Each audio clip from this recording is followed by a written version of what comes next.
Hi കൂട്ടുകാരെ, എല്ലാവർക്കും നമസ്കാരം. ഇന്ന് നമ്മൾ പഠിക്കാൻ പോകുന്നത് 7ാം ക്ലാസ്സിലെ ഹിന്ദി ഇക്കായി 4 മേൽജോൽ എന്ന ഇക്കായിയാണ്. മേൽജോലിൻ്റെ അർത്ഥം ആശയവിനിമയം. എന്താണ് മേൽജോൽ? ആശയവിനിമയം. ചിത്രം നോക്കൂ. ആ ചിത്രത്തിൻ്റെ താഴെയായിട്ട് ഒരു സന്ദേശവാക്യമുണ്ട്. സന്ദേശവാക്യം: स्नेह मिला तो मिली नहीं क्या वस्तु तुम्हें, नहीं मिला यदि स्नेह बंधु, जीवन में तुमने क्या पाया. ഒരു സന്ദേശവാക്യമാണ്. രാംധാരി സിംഗ് ദിൻകർ എഴുതിയതാണ് ഇത്. ഒരു ഹിന്ദി സാഹിത്യകാരനാണ് അദ്ദേഹം എഴുതിയ ഒരു സന്ദേശവാക്യമാണ്. സ്നേഹമില്ലാത്തോ മിലി നഹി ക്യാ വസ്തു തുമേ. സ്നേഹം കിട്ടിയാൽ പിന്നെ നിനക്ക് എന്താണ് കിട്ടാത്തത്? അതായത് സ്നേഹമാണ് ജീവിതത്തിലെ ഏറ്റവും വലുത് എന്നാണ് ഈ സാഹിത്യകാരൻ പറഞ്ഞിരിക്കുന്നത്. അത് കിട്ടിക്കഴിഞ്ഞാൽ പിന്നെ മറ്റെന്ത് കിട്ടിയിട്ടും കാര്യമില്ല. അതിനാണ് ഏറ്റവും വലിയ വില. സ്നേഹമില്ല തോ മിലി നഹി ക്യാ വസ്തു തുമേ. സ്നേഹം കിട്ടിയാൽ പിന്നെ എന്താണ് നിനക്ക് കിട്ടാത്തത്? नहीं मिला यदि स्नेह बंधु, जीवन में तुमने क्या पाया. സ്നേഹം കിട്ടിയില്ലെങ്കിൽ അതാണ് നഹി മില യദി സ്നേഹ. അതായത് സ്നേഹം കിട്ടിയില്ലെങ്കിൽ ബന്ധു സഹോദര, ജീവൻ മേൻ തുമ്നെ ക്യാ പായ, ജീവിതത്തിൽ നിങ്ങൾ എന്താണ് നേടിയത്? അപ്പൊ ഇതിൽ നിന്ന് സ്നേഹത്തിന്റെ വില നിങ്ങൾ മനസ്സിലാക്കിയില്ലേ? എന്താണ്?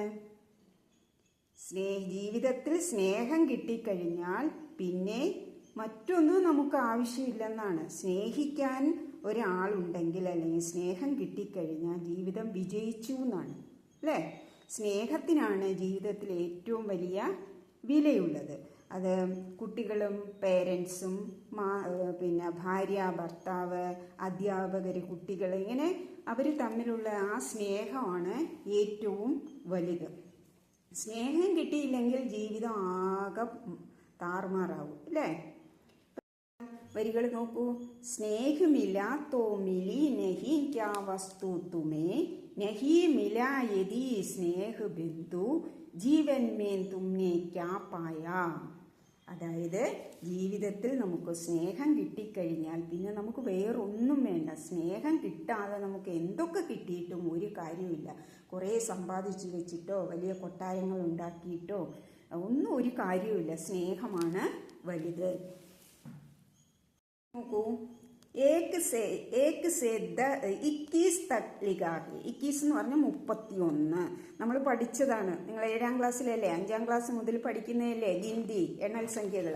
അപ്പം ഒന്നാമത്തെ എന്താണ്? 1 2 3 4 5 6 7 8 9 10 11 12 13 14 15 16 17 18 19 20 21 22 23 24 25 26 27 28 29 30 31 അല്ലേ?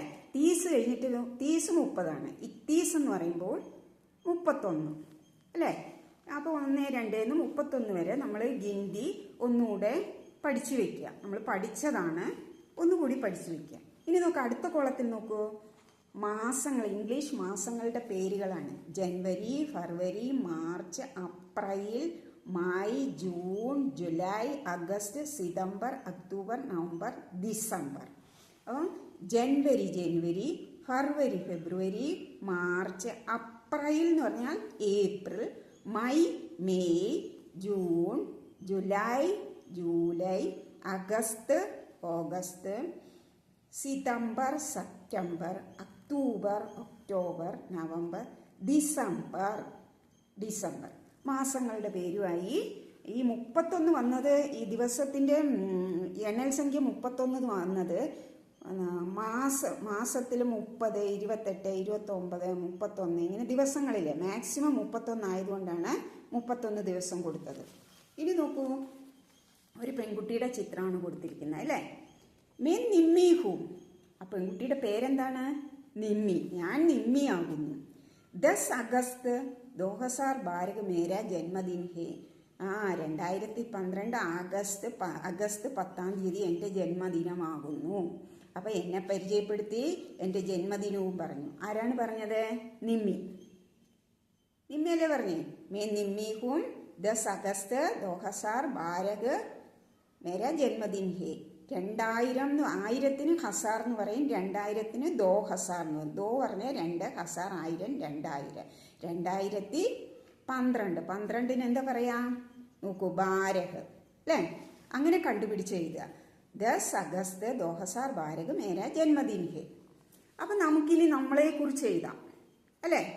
ഇവിടെ ഒരു കോളത്തിൽ 2000 കൊടുത്തിട്ടുണ്ട്. നമുക്ക് 2011 എഴുതിയാലോ? 11-ന് എന്താ പറയാ? 11-ന് എന്താ പറയാ? നോക്കൂ, 10 കഴിഞ്ഞാൽ 11 ആണ് അല്ലേ? 11 11. അപ്പോൾ എങ്ങനെ പറയും? 2011. 2011. ഇനി നമുക്ക് ലിഖേ അപ്പനാ നാം ഔർ ജന്മദിൻ. ലിഖേ അപ്പനാ നാം ഔർ ജന്മദിൻ. എഴുതൂ സ്വന്തം പേരും ജന്മദിവസം എഴുതാൻ. May dash ഹൂം. അവിടെ നിങ്ങൾക്ക് നിങ്ങളുടെ ആരുടെയെങ്കിലും പേര് എഴുതാം. ഞാനിവിടെ അനിത എന്ന് എഴുതുന്നു. മേം അനിത. നിങ്ങൾക്ക് നിങ്ങളുടെ പേര് എഴുതാം. അനിത ഹൂം. ഞാൻ അനിതയാകുന്നു. ഞാൻ ആരാകുന്നു? ഞാൻ അനിതയാകുന്നു. ഇനി മേരാ ജന്മ ഡാഷ് കോ ഹുവാ. എൻ്റെ ജനനം, അതായത് ഞാൻ ജനിച്ചത് ഡാഷിലാണ്. നമുക്കിവിടെ ഒരു 14 മെയ് 2011 കൊടുക്കാം. നോക്കൂ, 14 മെയ് 2011. അപ്പോൾ അതെങ്ങനെ വായിക്കും? 14 മെയ്. ഇവിടെ സൈഡ് നോക്കിയാൽ 14-ന് കിട്ടും. 14 മെയ് 14 മെയ് 2000. 11-ന് എന്ത് പറയും? 11. 14 മെയ് 2011 को हुआ मेरा जन्म. എൻ്റെ ജനനം 2011 മെയ് 14-നാണ് ഉണ്ടായത്. അതുപോലെ നിങ്ങൾ നിങ്ങളുടെ പേര് ഇവിടെ എഴുതുക. അതിനുശേഷം നിങ്ങളുടെ ഡേറ്റ് ഓഫ് ബർത്ത് എഴുതുക. മനസ്സിലായല്ലോ? ഇപ്പം നമ്മൾ എന്തൊക്കെയാണ് പഠിച്ചത്? സ്നേഹത്തെക്കുറിച്ച് പഠിച്ചു. സ്നേഹം നമ്മൾ അങ്ങോട്ടും ഇങ്ങോട്ടും കൊടുക്കൽ ഉണ്ടായിരിക്കണം. പിന്നെ ഒരു മാസത്തിൽ എത്ര ദിവസം ഉണ്ടോ അതിൻ്റെ ഗിന്തി, 31 ദിവസം വരെയുള്ള ഗിന്തി നമ്മൾ പഠിച്ചു. പിന്നെ ഇംഗ്ലീഷ് മാസങ്ങളുടെ പേര് പഠിച്ചു. പിന്നെ നമ്മുടെ പേരെഴുതുക. അതിനുശേഷം നമ്മുടെ ജന്മതീയതി, ബർത്ത്ഡേ വരുന്ന എന്നാണോ അത് എഴുതാൻ പഠിച്ചു. ഇനി നമുക്ക് അടുത്ത ക്ലാസ്സിൽ പാഠത്തിലേക്ക് കിടക്കാം. Okay, thank you. നിങ്ങളെൻ്റെ ചാനൽ സബ്സ്ക്രൈബ് ചെയ്യണേ.